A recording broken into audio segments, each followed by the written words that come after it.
بسم اللہ الرحمن الرحیم۔ اعظم امیزنگ انفارمیشن یوٹیوب چینل کے سننے اور دیکھنے والوں کو السلام علیکم۔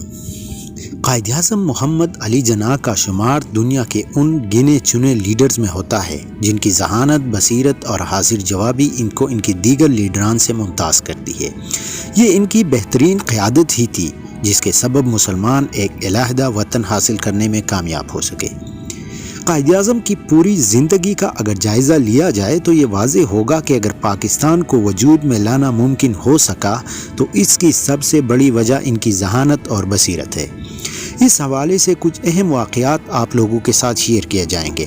ویڈیو کو آخر تک دیکھیں۔ اگر چینل کو سبسکرائب نہیں کیا ہے تو چینل کو سبسکرائب کریں اور بیل آئیکن کو ضرور دبائیں، کیونکہ اس پلیٹ فارم سے آپ کو روزانہ کی بنیاد پر اسی طرح کی انفارمیشن ملے گی۔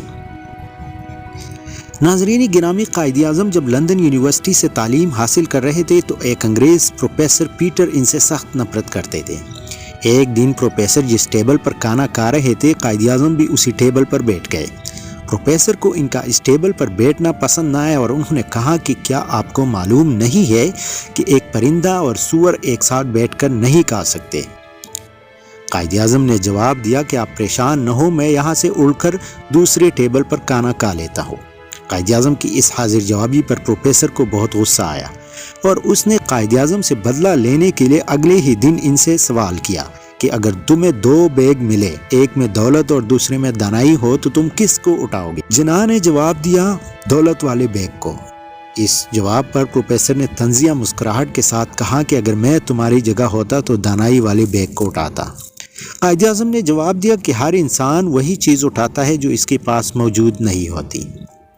پیارے دوستو، ایک تاجر اپنا مقدمہ لے کر قائد اعظم کے پاس حاضر ہوا اور کہا کہ میں چاہتا ہوں کہ آپ عدالت میں میرے مقدمے کی وکالت کریں، اور قائد اعظم سے ان کی وکالت کی فیس پوچھی تو قائد اعظم نے جواب دیا کہ میں وکالت کے حساب سے نہیں بلکہ دن کے حساب سے فیس لیتا ہوں، 500 روپے فی پیشی۔ موکل نے جواب دیا کہ میرے پاس اس وقت 5000 روپے ہے، آپ 5000 روپے میں میرا مقدمہ لیں۔ قائد اعظم نے جواب دیا کہ پھر میں یہ مقدمہ نہیں لڑ سکتا، کیونکہ میرا اصول ہے کہ میں پیشی 500 روپے فیس لیتا ہوں، تو ہو سکتا ہے یہ مقدمہ طول پکڑے اور یہ رقم ناکافی ہو۔ چنانچہ قائد اعظم نے اپنی شرط پر مقدمہ لڑا اور مقدمہ صرف 3 پیشیوں میں ہی جیت لیا اور 1500 روپے وصول کیے۔ ناظرین گرامی، پارلیمنٹ کے اجلاس میں شریک ہونے کے لیے ممبئی سے دلی جانے والی فرسٹ کلاس ڈبے میں سوار ہوئے جو کہ مکمل خالی تھا۔ جب ٹرین چلنے لگی تو اچانک ایک خوبصورت خاتون بھی اس ڈبے میں سوار ہو گئی۔ کچھ لمحے بعد اس عورت نے قائد اعظم سے کہا کہ مجھے 1000 روپے دو ورنہ میں چیخ چلا کر ٹرین کی چین کھینچ دوں گی۔ اس نے 3 مرتبہ یہی کہا، لیکن قائد اعظم نے اس طرح ظاہر کروایا کہ ان کو کچھ سنائی نہیں دے رہا۔ قائد اعظم نے دونوں ہاتھ اپنے کانوں کی طرف اشارہ کرتے ہوئے یہ ظاہر کروایا کہ مجھے کچھ سنائی نہیں دیتا، اور ہاتھوں کے اشارے سے اس عورت کو کہا کہ بہتر ہو آپ مجھے لکھ کر بتاؤ۔ اس عورت نے ایک کاغذ پر بات لکھی کہ 1000 روپیہ دو ورنہ میں تم پر عزت لوٹنے کا الزام لگا دوں گی۔ قائد اعظم نے یہ کاغذ اپنی جیب میں ڈال کر ٹرین کی چین کھینچ دی اور گارڈ کے ہاتھ ایک اور ستم اٹھا دی اور گارڈ نے اس عورت کو فوراً گرفتار کر لیا۔ پیارے دوستو، محمد علی جناح کے ہمراہ کہیں جا رہے تھے اور راستے میں ایک خاتون ملی جس نے لفٹ کا مطالبہ کیا۔ رات کا وقت تھا اور ٹرانسپورٹیشن کا اور کوئی نظام نہیں تھا، اس لیے اس صورتحال کو دیکھتے ہوئے قائد اعظم نے ان کو اپنے ساتھ سوار کر لیا۔ راستہ گزرتا گیا اور قائد اعظم اپنا سگریٹ پینے میں مشغول رہے۔ جب اس عورت کی منزل مقصود آئی تو اس نے چیخنا چلانا شروع کر دیا کہ اس آدمی نے میرے ساتھ زبردستی کرنے کی کوشش کی ہے۔ چونکہ اس وقت قائد اعظم کے خلاف کئی لوگ تھے تو منٹوں میں لوگ وہاں جمع ہو گئے۔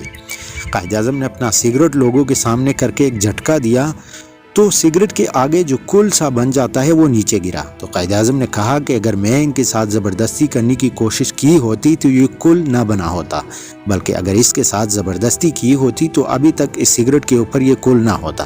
اس کے بعد آپ اپنی گاڑی میں سوار ہوئے اور چلے گئے۔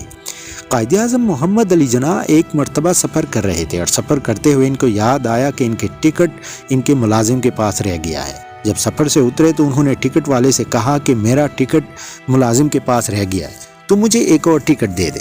ٹکٹ والے نے کہا کہ آپ 2 روپے مجھے دے دے اور یہاں سے باہر چلے جائے۔ قائد اعظم اس بات پر بہت زیادہ غصے میں آئے اور ان کو رشوت طلب کرنے پر اسٹیشن ماسٹر کے پاس لے گئے۔ بالآخر وہ رشوت طلب کرنے والے قانون کے شکنجے میں آ گئے۔ ناظرین، اگر یہ ویڈیو آپ لوگوں کو پسند آئی ہو تو ویڈیو کو لائک اور شیئر ضرور کریں۔ اللہ حافظ۔